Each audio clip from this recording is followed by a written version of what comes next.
Most people don't realize how much their personal information is being bought and sold every day. Data brokers are making billions, pulling details about you from public records and the internet, and then packaging and selling it, usually without your consent. That's how your information lands in the hands of scammers, spammers, even stalkers. It's why you get endless robocalls and why ads seem to follow you everywhere. That's where Aura comes in. Aura actively removes your data from broker sites and keeps it off. They also instantly alert you if your information shows up in a breach or on the dark web. But Aura goes beyond data protection. With one app, you get a VPN, antivirus, password manager, spam call protection, dark web monitoring, and even up to $5 million in identity theft insurance. All backed by 24/7 US-based fraud support. Other companies might sell just credit monitoring or just a VPN. Aura gives you all of it, together, at the same price competitors charge for just one service. Start your free trial today at aura.com/remove. Protect yourself now at aura.com/remove. Hello and welcome to IM's AEW Adventures podcast on the Social Suplex Podcast Network. Help the network out by leaving us a 5-star review, give a donation directly through Red Circle, and become one of the amazing community by joining the Social Suplex Discord. Link is in the description. Read the Social Suplex newsletter. Shout out to Trish and Tim as always, and to every person who's contributed so far. Listen to the other top-notch shows here on the Social Suplex Podcast Network, One Nation Radio, Keeping It Strong Style, All Things Elite, Wrestling Art with Chris Things, Trish and Sarah, Tunnel Talk, Sam Bound's AEW Match Guide, Joshing Around. My name is Matt Maher, aka Imp. Just a quick look back at the AEW week that was. 30 minutes of an Englishman figuring out what to do without football. Good thing there's more football coming on with a completely unproblematic football that we're all going to enjoy completely unproblematically. But for now, we'll get to enjoy AEW 3-hour special Dynamite Collision and more bonus Collision. Turns out the 1 hour we got at the end wasn't a replacement Collision for whatever reason. I was like, no, just did a Collision hour just because, had 3 hours, why not? It's like, oh, okay, it's still got a normal Collision. And that 3 hours also had a 20-minute overrun. Of course it did, Tony. Of course it did. He just can't help himself. It's just not even a little bit. It's 20 minutes, like properly over. Add that to the list of proof of Warner Brothers aren't unhappy with AEW. Look at evidence.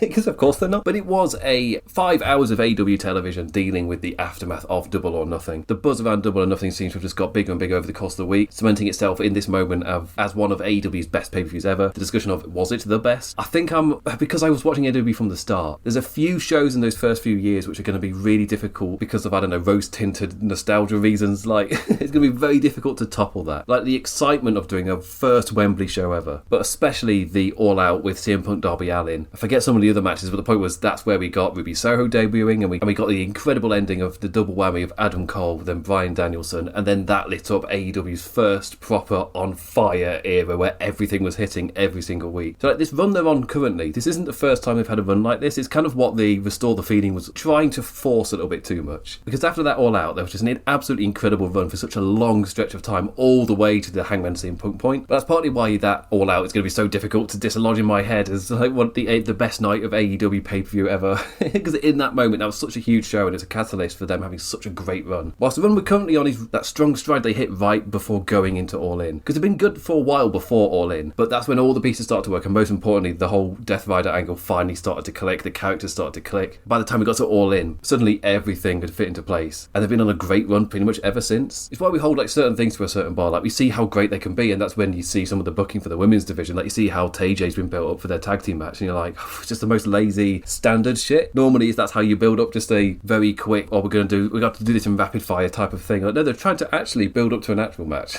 So that's kind of why that bar's there. You see the quality of them, but they're not applying it to one of the divisions, which kind of sucks. Point being, the word around AEW right now is really, really positive. And I don't know if it's because of my bubble as well, so maybe I just need a little bit of word to see if this is happening in other people's social media, internet bubbles as well. But I'm seeing quite a lot of people who refer to themselves as like WWE fans or WWE lifers giving AEW a chance right now. That doesn't mean that I'm seeing everybody jump on being like, oh yeah, it's amazing. But that message of it's not even worth checking out AEW, that's starting to break away a bit. Quite a lot of people who have only watched WWE are giving it a go. Because around the same time that WWE is getting a lot of negative reactions, they can't seem to hit anything positively at the moment to actually gain them any momentum. Whilst AEW, the word is just constantly positive. So it kind of makes sense in that if you're in the wrestling bubble, if you're looking at all of that, being like, well, I might as well give them a go. And it doesn't hurt that they're on such a fire right now. Then Double or Nothing hits an absolute home run when the competition show before it was just mid. Like, it was fine. It was okay. But this was living in the aftermath of all of that positivity around the company. And there's a lot of first impressions being made right now, and that's why I can feel like these shows shows are so important to have been these home runs that they are. As tangents of mine go, this one, it was probably one of the more linked ones I've done in a while. Actually, the fact that the conversation is happening of, was this pay-per-view one of the best I've ever done? It's from top to bottom, not a single weakness. But I look back on this year, and I swear I've said that for the same, for the run of pay-per-views this year, I swear I've said the same thing. But this show was in the shadow of that, dealing with all of the aftermath of it, and I did see what Buddy Ray said, and what?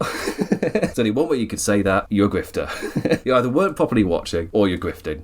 Because there's absolutely no world that they weren't dwelling on the wins and the losses in this week. Felt like a strong show dealing with what had happened there. Kevin Knight got quite a strong spotlight as well, but we'll get to it. Another match that was dealing with what had happened with Double or Nothing was the Stadium Stampede match. Because we got a singles match between Jericho and Ricochet, everybody was banned from ringside, and this is where we're going to be starting off. Let's just jump on into it. Before it, we got a quick wee bit with Renee for Ricochet, so he could move the goalposts and moan about the unfair numbers game, because the numbers were against the demand at Double or Nothing, and that's not fair. And now he can't have his guys help tonight, and that's also unfair. Let's play a sound clip before we go into it. Chris Jericho versus Ricochet. Opts not to cover.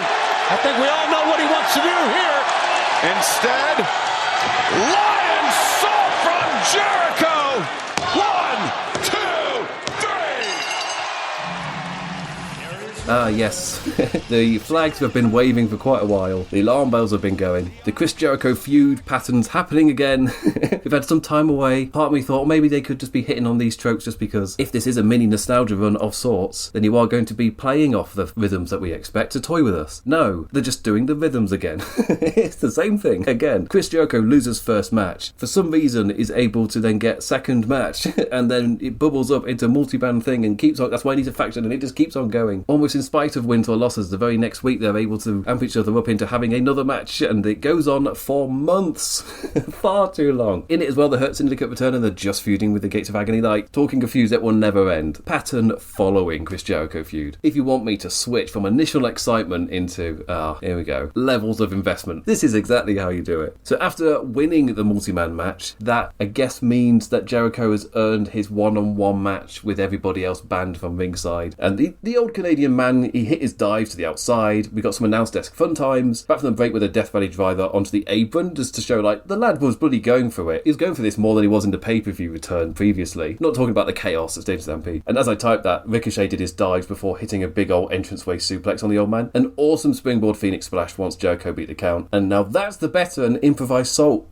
Basically doing a moonsault springboard into a Phoenix. That's how you Ricochet it. We then got caught in the walls of Jericho, finally wore the athletic dickhead down. Jericho back elbow dodged and the actual Rico salt to a kick out. Because wrestling rules so dictate, one can't hit one's opponent's moves as well as one's opponent can. Codebreaker caught the bell end, then Lion Salt for the win. And it's over, right? This is it. We're not doing any more. We're not Jerichoing this. We're not Jericho feuding this. This is where it stops. We're not going to get a thing next week where Ricochet jumps him or something and it's, gotta have another match. Ricochet demanding another match and Jericho's the one this time saying, no, you can't do it. Because that's the Jericho feud way. No. We've got Ciampa here. I don't want Ciampa to be a detour because what he did on Collision was brilliant. I want Ciampa to be the main featured player here. He's the guy we're feuding with. Absolutely fine for Ricochet to move on. Hey, the Hurt Syndicate are back. You can switch back to another never-ending feud because seemingly nobody else will work with the Hurt Syndicate. So just put them back with them for a bit. Anyway, I've got positive vibes if we do move to Jericho Ciampa without any Ricochet in the background because I really enjoy Ciampa's work on Collision, but we'll get to it when we talk about Collision. On to the other notes. Quite a few this time because it was a 3-hour show with the extra hour of Collision. The first segment of the night was a repeat of the post-Dynasty Doctor's Room video with Kenny Omega and Will Ospreay, but this time with both in the aftermath of victory, whilst in that time it was them trying to regroup after big losses. Almost like this is a room for the two men to have a real talk, with Kenny Omega directly addressing the Death Riders Association, and Will Ospreay being like, you never hear, mate. It's like, you know what, good point, Will. Of all the big upping talk that Kenny Omega gives, Will Ospreay's the one who's actually there to deal with shit. So I like that. It was Kenny Omega giving shit to Will Ospreay for the way that he's maybe not listening to the advice of danger for the Death Riders because it's physically helping him. Whilst Will Ospreay wasn't holding back either. He was like, well, no, but you're also not here. Quite a lot of the time, you're not dealing with this shit either. In terms of just character building stuff, it's almost like starting a new chapter of a book and each one starting with a Kenny Omega, Will Ospreay talk in a doctor's room. It's a really cool framing device for a longer story. Kevin Knight was given room to jabber in the ring after his fresh baddie turn. He's no bench player. He's actually listening to Darby Allin's advice. Don't waste any time. The other half of Jet Speed came out in a karate suit blazer. Tried to get their tag partner to fess up and apologise. Instead, just amped Bayley with the microphone. Later in the show, a heated Mike Bayley made their challenge for a one-on-one match in next week. We've got promos and such during Collision, they're amping it up, making this a really big deal. Andrade backstage talked about finally being able to refocus on the AEW Championship, called out MJF for not being better than him, how you know, and all that catchphrases. Jamie Hayter and Alex Windsor were with Renee. Jamie did get to knock Takla's head off, but next time she'll actually get the title too. Windsor's set to face the wild card next week, and she's using this to show she belongs in the conversation with the best. Swerve and Prince Nana were backstage in a fancier locker room. He beat up Bandido at Double or Nothing. Now we know Brody King is next on the list, and with a line I really enjoyed: controversy creates cash, war makes money, and Brody, I plan to make a lot of money with you. Swerve's got this knack of folding what is happening in the social zeitgeist and then putting that in a motivation for his character to be a piece of shit, but uses that to help with the character's motivation, like what paints a villain in this moment. And a character who thinks like that and talks like that, for me, him saying that these are his motivations, I feel like it's such great character work and so purposely worded and put together. I really enjoy it. Also, you know, he's doing the standard baddie threatens his opponent, he's going to really hurt him, whatever. Like, that's your standard stuff, but it's the folding in of the other stuff. For me, this is where art is always able to smuggle in little commentary on what government or politics is doing without anyone noticing. In terms of, I don't want politics in my stories, whatever. This is proof you do, because this is a great line for a villain, and I love it. But a certain kind of person is never going to notice it's even there, so it slips through the censor cracks, and the content is all the better for it. And AEW's got a new pay-per-view for July. Redemption from Toronto, Canada, for some post-World Cup wrestles, of which I'm sure will have gone by absolutely smooth and swimmingly. Yay. Orange Cassidy versus Leo Rush versus Brian Cage versus Roosh. We got double Brian Cage this week, and double Roosh in a way. We'll get to Leo Rush later. Cassidy and Leo are an inspired pairing of a match, and boy was I happy when I saw they had a segment together on Collision as well. Like, oh yes, we're getting more stuff with these guys. Sure, Cage and Roosh can be all serious about the wrestling and whatnot, but just let Leo and Cassidy enjoy their bullshit for a minute. Then leaves the far better rush for Cage to launch about like he's nothing. That feline gallop before he does the dive, still getting such great reactions. Orange Cassidy deemed to have too much momentum by the Don Callis family, so outran Lance Archer and Rocky Romero, and they made the jump, but it was Jake Doyle who actually attacked him. Mott Davis' fellow bruiser just carried the man away, and I guess this was a three-way now. The two Rooshes had a great wee wrestle together. Roosh's aggressiveness mixed with Leo's explosive speed really well. Choked Leo with a camera cable, charging these into the corner, and El Toro Blanco gets the win. He's a very intense man, is our Roosh. We're not done with him for tonight. There are plans for Roosh. But he saw it in this match here when he's dancing around with the other characters, and he is by far the most intense one. It's not even like, whoa lad, you're not going to calm down, or you're choking Leo with a camera wire now. Like, that's just not needed. That's not needed. And also this bubbled into Don Callis family versus the Conglomeration on Collision. But what did this bubble into for Roosh? The new AEW champion, MJF. He arrived backstage at the end of hour one in his fancy gold suit to go out with that championship gold. Give a quick moment for Kevin Knight to have a quick word with him. Unsurprisingly, Max liked what he did to Darby. Then Kyle Fletcher walked into one tasty teaser of a TNT match. But Max got a full celebration with balloons in the shape of threes to celebrate his third reign, all humbly carried in on a throne. On his way down, tossed the non-Triple B version of the title away like it was worth nothing. Then when he had the mic, he gloated about being part of a very niche club of wrestlers to be a 3-time world champion by 30. This is the greatest era because it's all about him. Absolutely taking his win like a good sport, told the crowd to pray down to him, then posed as gold confetti fell and his big flag unveiled with 3 times world champion written on it. Reach for the sky, boy. It's Mark Briscoe time. Oh, look at that. A man who got a big victory over MJF last year. Long-term stuff. Great to see. Compared Max to penguins, rambling specifically about American beach penguins to Max's annoyance. Like, what are you talking about? It's Mark Briscoe. It always comes back. Trust me. It always comes back. I know it feels like he's getting further away, but trust me, he'll come back eventually. Briscoe then did get back on track. Used him pinning Max to make his challenge. Are you going to continue to be a soft little bitch, or are you going to man up? No. Max hid behind Mark Briscoe being world champion would be bad for business. Then behind his catchphrase, you're not on the level of the devil. Speaking of catchphrases, Roosh. He had the line of, it's funny, he's a chicken farmer, but you're chicken shit. He made his own challenge. Max hyped him up like a worthy challenger for tonight. Just great work by Max. He's seemingly driven to elevate everybody who's around him or challenges him. Crazy idea. Crazy idea for a champion. But also in terms of him being a piece of shit, he's also doing it to belittle Mark Briscoe. He's doing this in front of Briscoe going, no, this guy's a worthy champion, to get at Mark Briscoe as well. Like, it works on both levels. I loved it. And then says no.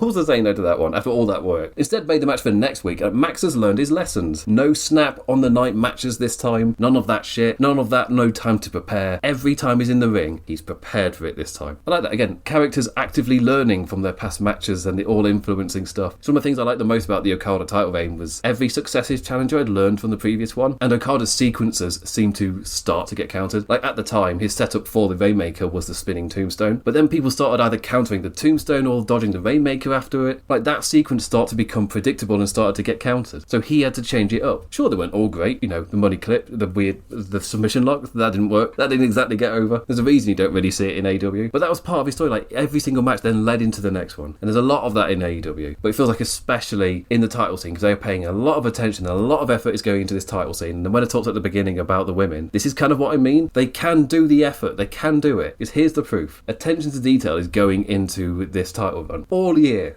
All year this has been here, and certain acts do get that attention. I feel like Kevin Knight's one who's getting a lot of careful attention to make sure they're bubbling up correctly. It feels like there's so much attention to detail to not just Max's character, but everybody who then dances with Max as well, and the whole picture for the title scene as well. So yes, feeling very positive about where this is going. It feels like there's a very direct route as well, going all the way to Wembley. All because it's predictable doesn't mean it's bad. For me, it screams, have Will Ospreay win the cup, have Will Ospreay beat MJF in Wembley, in England, where he's from, especially with him doing the promos about all of the weight being on him. This isn't the time to do a Naito, of like you build it all up, you get the crowd absolutely amped for it, and then you don't deliver. Like, no, it feels like, just keep it simple. We don't need to complicate it. Sometimes when you've done all that work beforehand, you then don't need to complicate it when it comes to the night of or the week of. Speaking of the Owen, we have to get through the actual tournament first. Claudio Castagnoli versus Brody King. Big, striky clobber boys and a fully justified fuck ice. I love when matches just decide to have a completely unique sequence, like Taichi versus Kota Ibushi in the G1 Climax. I can't remember which winner, but they just did kicks. Like, no moves whatsoever, just kicks. And it was one of my favourite matches of the tournament. It just livens it up. It's one of the reasons I love Toru Yano, like a comedy wrestler, being in a tournament, because those shows are all just tournament related. When Toru Yano comes out, I know I'm in for a completely different dance. Big fresh air. And he's one of those wrestlers who forces his opponent to wrestle his style. He's the Arsenal of the G1 Climax. What a comparison. He's a Premier League champion in my heart, is Yano. But this match here was another stance of this is it's just different from every other match in the tournament. They tossed and dove about ringside before the break, bubbled up into striking back and forth over and over once they were back in the ring. Then a strike exchange with them both down after. Like, no fear, take a breather, stand back up and go right back into another strike exchange. Just a physical clobber, with the escalation being each lad striking the other one towards the corner, only for the other to fight back and strike to the other corner. And then finally we got an actual proper move as Brody hit a cannonball, and the crowd started chanting, "This is awesome." See, sometimes you don't need to overthink it. If you only do one move, they pop for the move. And assuming you've not just done headlocks beforehand and completely lost the crowd. A second move teased, but let's not be silly. More strikes. A wind-up Brody popped up uppercut, then roared back to life and just lariated the Swiss into defeat. Both men only hit one move each. Cannonball, uppercut, and there was all strikes, baby. We absolutely adored this match. Again, in a tournament setting, I absolutely love it when one of the matches just comes out and does something just completely different from any form of normal rhythm. Because the competition is the story, so that's already settled. You don't need to be selling anything further if you don't need to.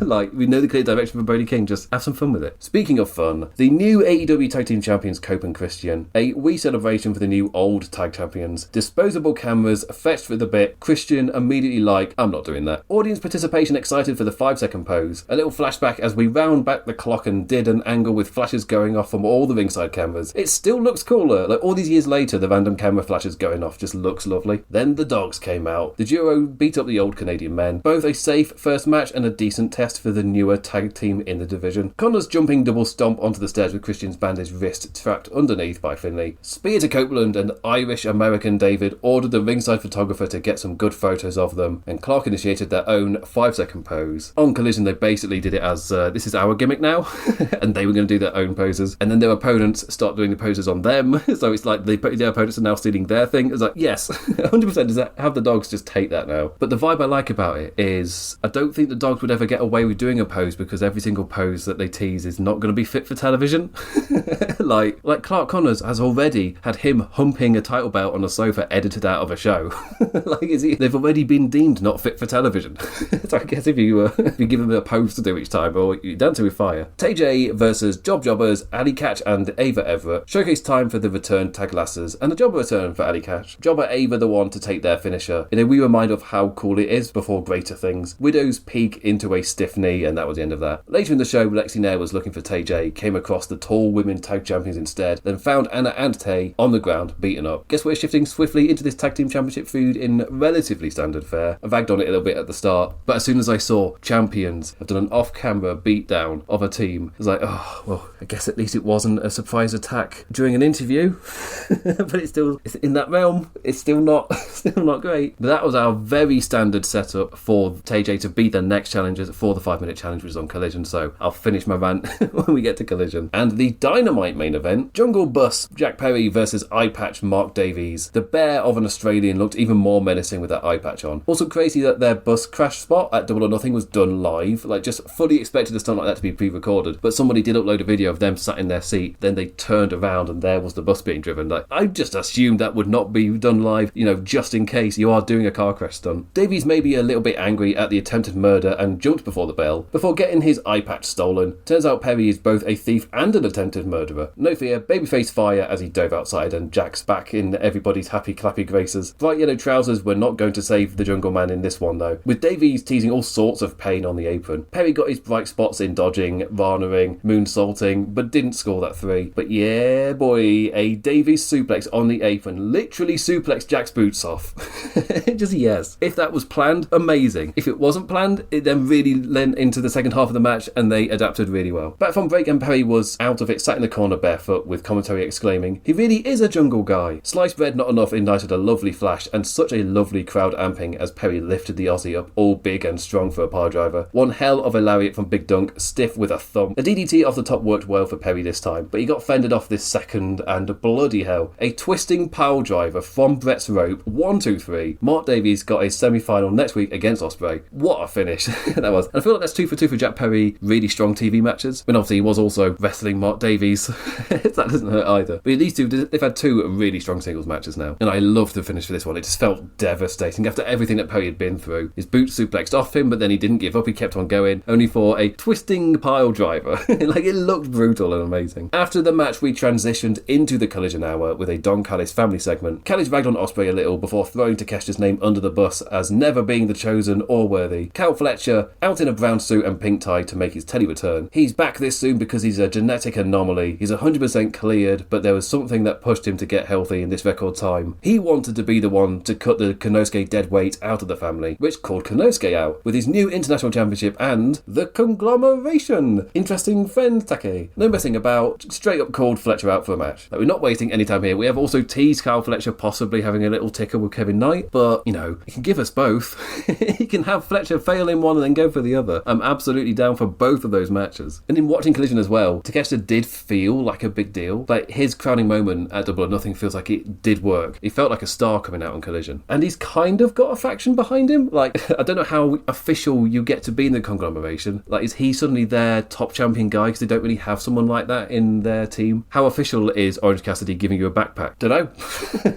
They seem to just operate by their own rules, so who really knows what's going on there? Death Riders, John Moxley, Pac and Will Ospreay versus the Rascals. There was a good wee bit right before with Ospreay chatting at Mark Davies through the camera about their upcoming Owen Gut match. Mox were then all amped, and Pac, he was his wee serious self. But they weren't together for the entrances. When Williams' music hit, the Death Gang walked away. It's like, hey, guys, my entrance is this way. Like, hey, they have to find the perfect hallway for all of the red lights. They can't do it. They've put all that effort in. They've put all that effort in to make their little hallway entrance. They can't be joining you, Will. I really liked getting Ospreay to actually tag with his training partners here. Nothing better to link him as actually being part of the gang. The entrance is at least letting us know there's still that separation. Also gave us a reason to see Will wrestle the Rascals, so yes please. The Geordie Bastard not quite as tag friendly with William as he is Papa John. Forced into it with Reed knocking Mox off the apron during the match though. But with only 6 to 7 minutes to dance, it wasn't too long before the three working in tandem with all 3 Rascals trapped in holds for the Ospreay submission win. That finally put a smile on the Geordie's face. Like giving a doggo a treat, you give Pac a submission win. For me, just a great note in this story that they're building up. Like nothing spectacular this time, but just a really needed positive note for whatever happens down the line. Andrade versus Ace Austin. This one was a bit of a showing off between the 2 lads. Like sure, Austin can flop and dive, but Andrade can spin and tornado on his. This time the selfie bit had the woman get a little too overzealous over the barricade to pose with him in a little hug. The crowd with an oh as he scooped the lady up to lift her back over the barricade. Austin showed he can be a big strong boy too, doing a deep squat with El Idolo on his shoulders before hitting his Death Valley driver. Andrade saw the fold coming, a lovely spinning back elbow stopped that, the DM for the win. Then he took Ref Aubrey's hand and kissed it, but the camera cut away. How dare they? Aubrey's big moment. In the photo she pulls her hand away, repulsed like ooh no.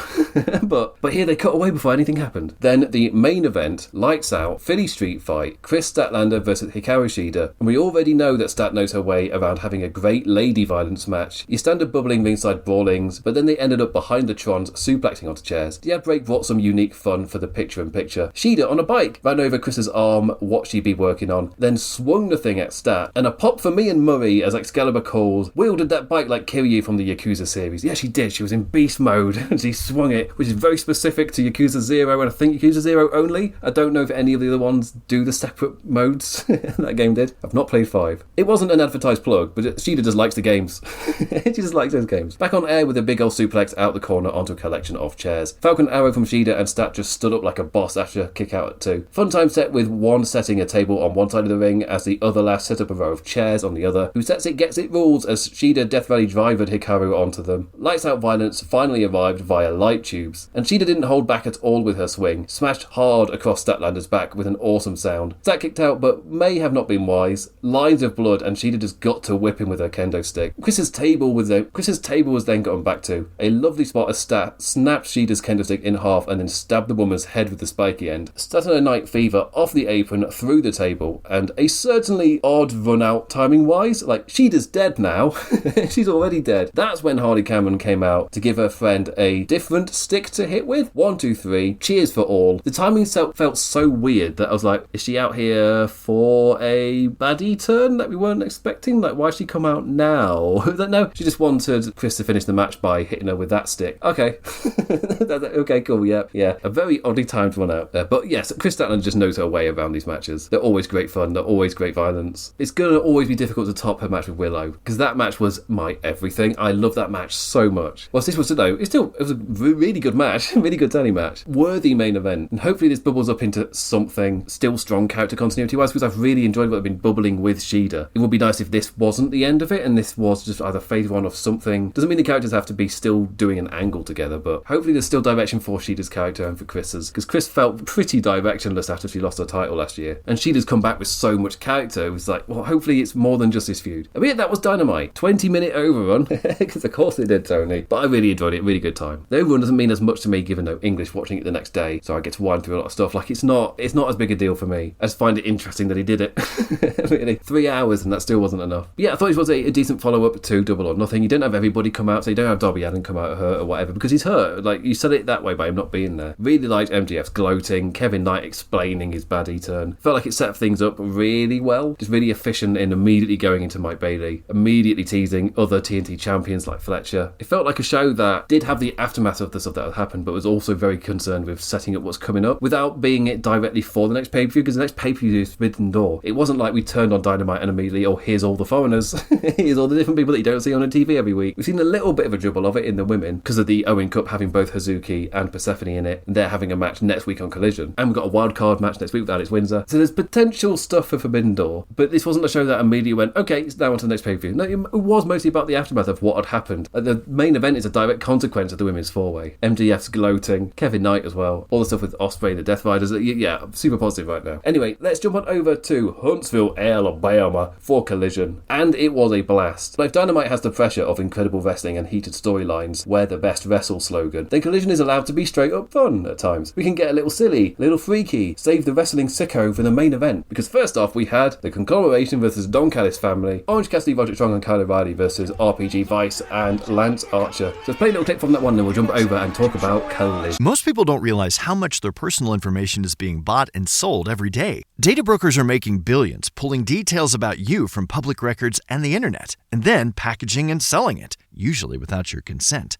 That's how your information lands in the hands of scammers, spammers, even stalkers. It's why you get endless robocalls and why ads seem to follow you everywhere. That's where Aura comes in. Aura actively removes your data from broker sites and keeps it off. They also instantly alert you if your information shows up in a breach or on the dark web. But Aura goes beyond data protection. With one app, you get a VPN, antivirus, password manager, spam call protection, dark web monitoring, and even up to $5 million in identity theft insurance, all backed by 24/7 US-based fraud support. Other companies might sell just credit monitoring or just a VPN.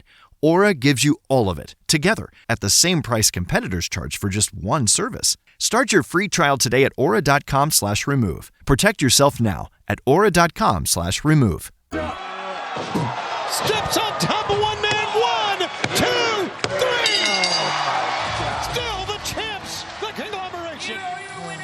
We got a wee skip before the champions came out. Konosuke Takeshita thanked them for the Wednesday help, told them not to lose tonight, and that's when Orange Cassidy handed him a backpack, which I guess means he's in the group, is he? I adore that out of all of the factions the new international champion would have been fantasy booked into, AEW's gone with the most fun option. That gives me the idea of letting the Don Callis guys see Takeshita just having a ton of fun with all of his friends, and he's doing really well without them, as in like mentally and spiritually, he's doing really well. And just having Fletcher and having Okada see that. Fletcher talking about, I'm going to make your life miserable, I'm going to do this and that, and Takeshita's, he's doing good. Like, genuinely, he's in a really good place. Look, he's got all of his friends. He's in genuinely a really good place since leaving the family, and I want that to eat Carl Fletcher alive. That's what I want to see. This was a fun trios tag opener, with that silly fun vibe winning out over Beretta and Strong's efforts to sometimes have more serious runs. Instead, the finish was Cassidy's tired, lazy elbow, quite literally just stepping off his team member's back and flopping down for the win. Later in the show, backstage promo for the trios champions before Roddy just went, okay, but what the hell is that? Quick pan to a half rainbow, half trans-colours umbrella with creepy Leo Rush underneath. Just stay still and he won't see us. From Cassidy as Leo walked across the shot spinning his umbrella because of the rain. It's fine. As he walked across, Cassidy then admitted just made the staying still thing up. I was like, oh, it worked. Add it to the lore, Tony. Totally have Cassidy do that in the ring in a match with Leo. Like, it worked here, and then that was like, oh, I know exactly what to do here, and he doesn't move. And either that obviously doesn't work. Why did you think that would work, Cassidy? Or it does work, and it adds to the weird Leo Rush lore, because that character is also weird. Not as many notes. There were a lot of, instead of going back to like a backstage segment or anything like that, instead the commentators got a lot more room to talk about the feuds and the characters building up to the next things. We stayed in the arena a hell of a lot more. It felt like a Collision that was testing out and just throwing a lot of new shit at the wall. A vibe that I really enjoyed. For me, it led to a really fun feeling show. And maybe part of that is staying in the arena as much as possible, because you can lose Collision to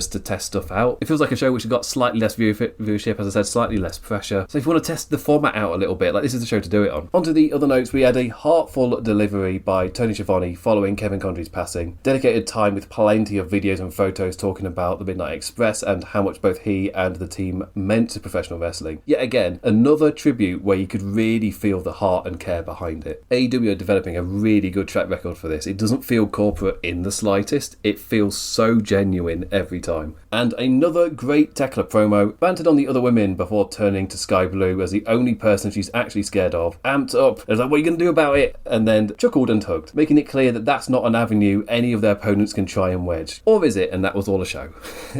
Yeah, I like this as a character note. We'll see where it goes. Is that how Sky Blue actually feels? And speaking of the women, what is happening with the TBS Championship? We are getting 6 matches that will lead to one 6-woman match, a chaotic match created Ring of Honor. I didn't write down what it was called, but it's a 6-person match. it's got a specific name. Basically them just going, oh yeah, we're promising you a really fun chaotic match. It's like, oh yeah, cool, yeah, I'm down, yeah. And then having the Ring of Honor footage really adds to this, because you can see back in 4-3 this concept being perceived. And still sticking with the women, the 5-minute challenge for the tag champions, JJ versus the Divine Dominion. Collision trying shit out with Lena Cross and Megan Bain speaking to the crowd before they walked out, telling them to bow down, really leaning into that dominant tall woman thing. Honestly, I'll put this on the list of stuff that didn't quite work. It didn't quite feel like Lena Cross's delivery worked 100% right. Maybe you do this exact thing with them on the stage. With it backstage, it didn't quite work. She's not Big E. Obviously going for very, very different vibes. It was a neat idea. It felt like it was leaning into what the characters currently are, but it didn't work for me. But this is the show to try shit out on, so yes, keep trying shit out. Oh, and Tommaso Ciampa was still on commentary. Forgot to mention that in that first match, Ciampa's on commentary. He's like, oh, okay, cool. We've basically just got a rotating third chair over the course of the night. We've got Persephone for a women's match. We've got Jon Moxley for a large stretch as well. We've got Marina Shafir at one point talking about buttholes. I've got the quote, what was it? Yeah, I'm just waiting for Garcia to put his toe up his butthole. We'll get to it later. We'll get to it. But I really enjoyed it. It was another thing that just made this Collision feel a bit more unique. Also felt like it was another thing just to take that pressure off a little bit, because it made it just that little bit more less professional. And I feel like that's an edge that can really lend to wrestling. I don't want to always feel like I'm watching the shiniest, most produced thing. Something like this that just makes it feel more like a fun show to attend. The champions took their time, as had more here, even though they'd built TJ up for one whole show, almost as if that amount of effort wasn't enough to convince the crowd. Meno got her hot tag fire with 2 minutes left on the clock. Awesome charging pump kicks to Cross in the corner. They even got a run of Control teaming over Lena as we got to that final minute. Bain back in to send Tay out, running knee and German suplex combination, kicked out of. Suddenly there was only 1 minute left on the clock. This was when the crowd started to care. The double slam set, but Anna Jay was back in. The woman jumped on Bain's back, choking her out whilst Tay stopped Lena from getting into the ring, and the clock counted down. Tay J are the first team to last 5 minutes, and immediately, given the gimmick, they get a title shot. Would have loved a bit more effort before this actual match here. You felt it in his first 4 minutes. The crowd did not believe for a second. It felt like the atmosphere for every other jobber match. The fact that these two were names they recognised didn't mean anything. Like a huge portion of this match. But as soon as it got to that final minute, they did start reacting. And maybe that will generate a better atmosphere for the title match. It still feels just a little bit too much low effort. Like, even though they got the win here, I'm not sure it's enough to convince anybody.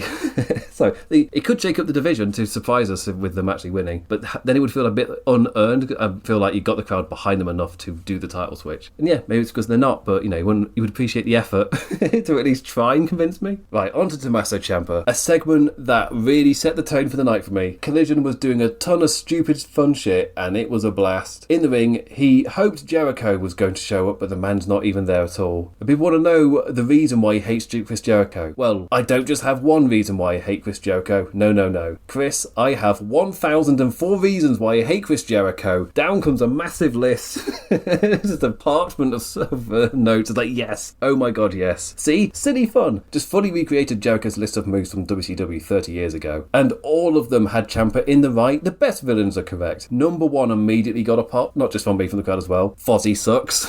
Like, yes, they do. Number 2, hates that sparkly light up jackets. Number 3, hates those crappy cruises he makes everyone go on. Number 4, I hate your arm bars. It's a reference to the original list, because Jericho did over 1,000 moves because he was feuding. I think Dean Malenko's nickname was the Man of 1,000 Holds, so he had a list of his 1,000 moves, so that's why the parchment was so long. Because written down a move, press enter, or whatever device you wrote it on in the day. Type a move, press enter. That's why it's massive. And the joke was he was going to read the list through the ad break, then we're back on now, he's still reading the list. It's not as impressive when I found out that he started reading the list, and in the ad break ragged on the crowd, got them booing, and then started again right before they came back on air, and then just reading it all. But the point was, most of the moves were different kinds of armbar. He just says armbar, insinuating that they're different. Anyway, that's a reference to that. And number 5, that stupid whole head of hair on Jericho's head. And he stopped there. Boo. Boo. No. No, you keep going. Either till you're interrupted, or we go to an ad break. I would have recreated the entire thing. But no, Ciampa here had to transition into a straight, heated promo. I've walked the same hallways as you. I know you're scum. Having none of Jericho's feel-good tour, a snake in the grass is always a snake. And yeah, he just made it a bit more serious. We had our fun with it.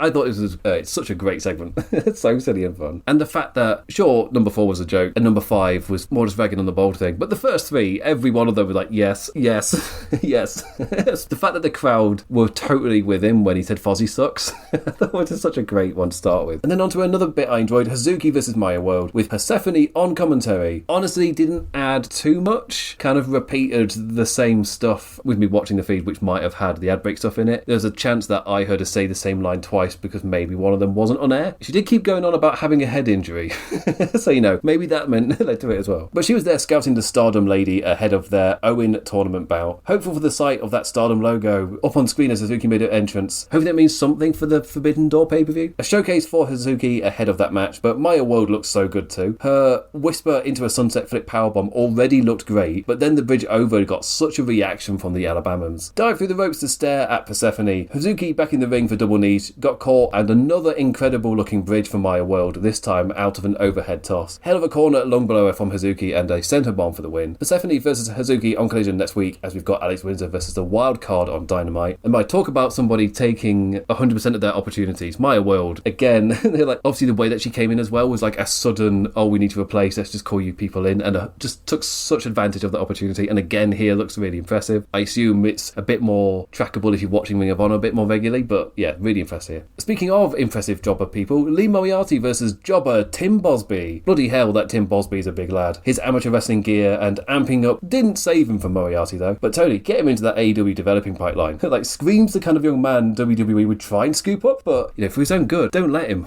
hold him off, Tony. Shane Taylor on commentary as Moriarty made quick, smart work of Mr. Bosby. Okay, but maybe not the coolest name for wrestling actually. Mr. Bosby is 100% a name for a toy bear. Like, that's a teddy bear name. That's not a pro wrestler name. An amping roar from Tim that the crowd seemed to actually get behind, but that made it all too easy and predictable for Lee to counter. A roar of his own and just trapped him for the win. Then after the match, I really enjoyed the infantry promo. Basic, you're idiots. No, don't call them idiots. They're stupid material. Like, it was that level. But I loved their delivery. The energy of their delivery I thought was so good. That, the content was a bit stronger, but the fact the content content isn't strong makes them good bad guys because they think they're being so smart and clever with this shit when really you just go, oh, is that what you've got? I just loved the whole energy about it. And of course, you're going to watch them get beaten up. But yeah, it was the Infantry's, the Captain, Sean Dean and Charlie Bravo versus John Moxley and Pac of the Death Riders. We went straight from that promo into this tag. A rare sight of Pac essentially wrestling on the cheered side. The Infantry's tall woman, sorry, didn't learn her name, got up on the apron and then just scared away by a staring Marina Shafir. The numbers game against the Death Riders men, as they couldn't counter Shane Taylor rising from commentary to clock Mox in the jaw and sit back down just giggling his arse off. Sean Dean Bronco Buster, as I missed what he shouted, then got it straight after when tattooed Charlie Bravo mimed a phone call, like, I'm sorry, Pat can't come to the phone right now, he's taking a BBC. Like, bloody hell.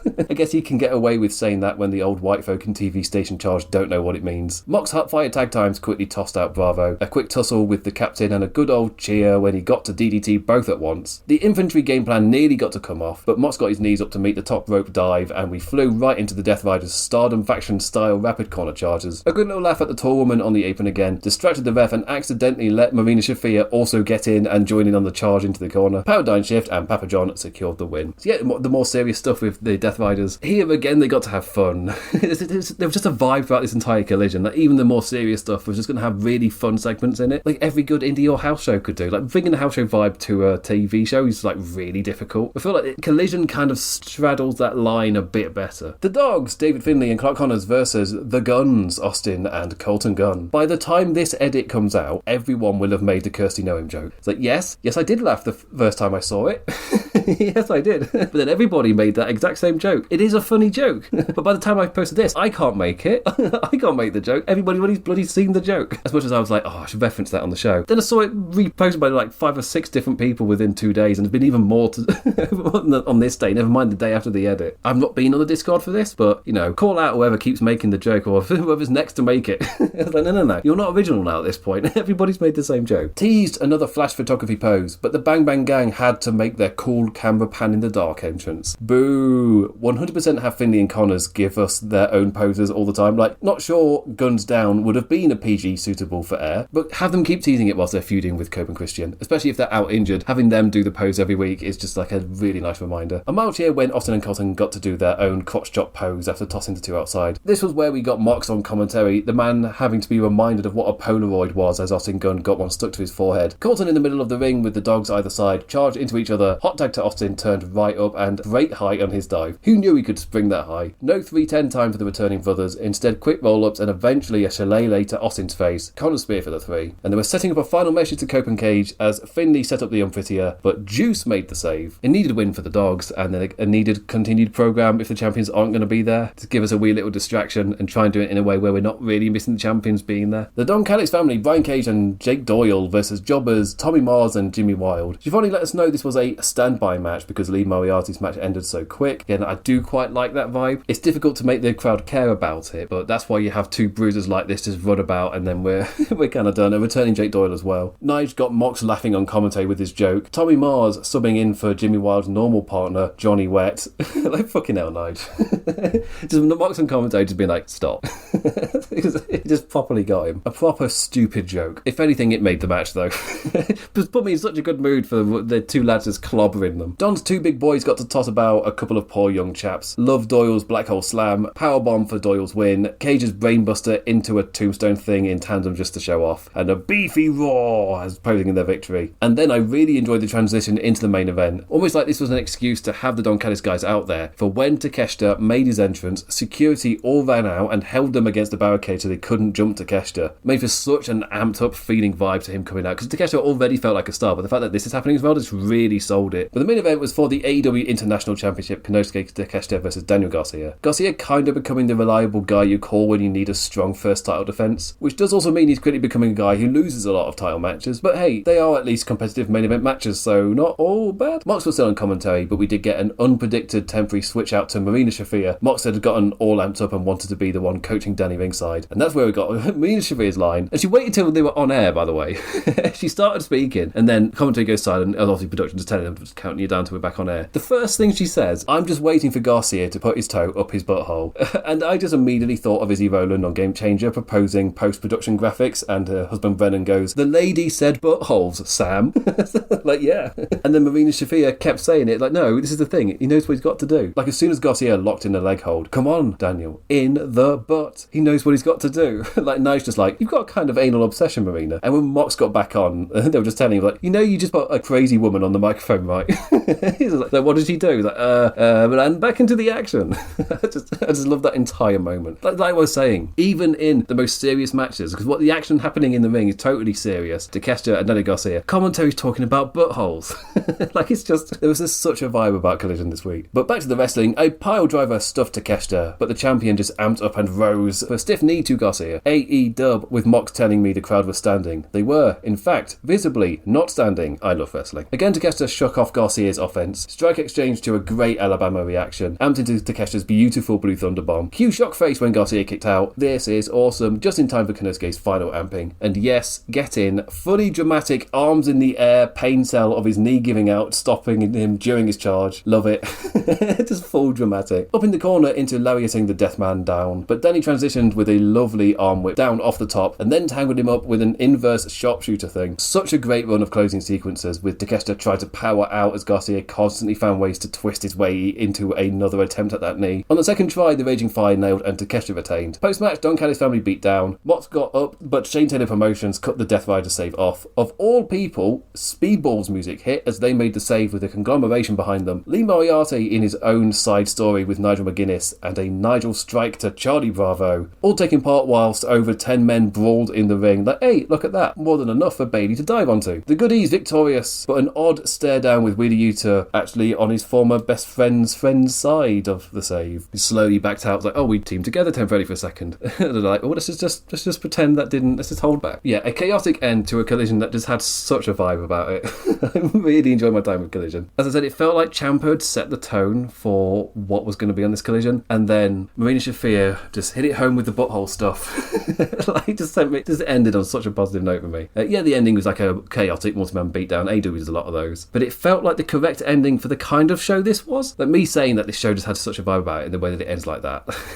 Just yeah. And honestly, I had a way more fun time with Collision this week, even though Dynamite was solid, but that's what I mean by between the two. It really did feel like AEW has that pressure to deliver all this stuff. Dynamite is the one that the grifters are talking about with Collision just bees its own thing. They just have fun with it, and it's like, yeah, like we know it's the fans that are watching Collision. The grifters aren't also watching Collision, and this week was just so fun. But anyway, that brings me to the end of the show. An interesting week. We are building towards Forbidden Door. I'm waiting for it to swing open in some manner, because there is still just that vibe of that first Forbidden Door where it just felt like such a huge deal. AEW signed a lot of the people that made it that way, but there are names bubbled up that I'll be really excited. I feel way more excited on the women's side, but it doesn't really feel like there's too much effort into building someone for the women's side. Like, Tekla doesn't have a challenger. I would absolutely love if one of the biggest Stardom names come out. Like, obviously I would love it. It was just straight up just Kamatani, just immediately bring him out. But I wouldn't mind just like any big name from Stardom would be great for Tekla, given her Stardom history, and they've been referencing it on TV all the time. And they did the little setup thing during WrestleMania weekend. Like, I feel like it'd be great to do a Stardom thing with Tekla specifically. But there isn't really anybody else. They're crowning a new TBS champion. Maybe you throw some of the foreign names into the TBS tournament just to mix it up because it's Forbidden Door. But yeah, we'll wait and see. It's good to have a show which was dealing with the repercussions of Double or Nothing first, before then channeling into Forbidden Door. The Owen Cup is your thing. That is the thing that's bubbling directly towards it. We can start next week starting to introduce some of the foreign stuff. I mean, that's where we get our Persephone versus Hazuki match. So maybe we're going to get some stuff on the men's side as well. We'll see. I don't really know what Forbidden Door feels like. It's so unshaped at the moment. I don't even know where to slot people. Like, what kind of peg are we putting into what kind of hole? I've got no idea. Anyway, this has been a really long recording. I was hoping to keep it a little bit shorter, but it's actually been my longest recording for ages, including like pay-per-view ones. So hopefully the edit makes sense. Hopefully I'm not just rambled on and just need a load of stuff deleting. Anyway, thank you for listening, liking, engaging in any form, any manner. Always appreciated, never taken for granted. I'll be back this time next week to talk about Dynamite and Collision. So with that, I bid you adieu and say ta-ra. I'll see you next week. Ta-ra, duckies. Ta-ra. Most people don't realize how much their personal information is being bought and sold every day. Data brokers are making billions, pulling details about you from public records and the internet, and then packaging and selling it, usually without your consent. That's how your information lands in the hands of scammers, spammers, even stalkers. It's why you get endless robocalls and why ads seem to follow you everywhere. That's where Aura comes in. Aura actively removes your data from broker sites and keeps it off. They also instantly alert you if your information shows up in a breach or on the dark web. But Aura goes beyond data protection. With one app, you get a VPN, antivirus, password manager, spam call protection, dark web monitoring, and even up to $5 million in identity theft insurance, all backed by 24/7 US-based fraud support. Other companies might sell just credit monitoring or just a VPN. Aura gives you all of it, together, at the same price competitors charge for just one service. Start your free trial today at aura.com/remove. Protect yourself now at aura.com/remove.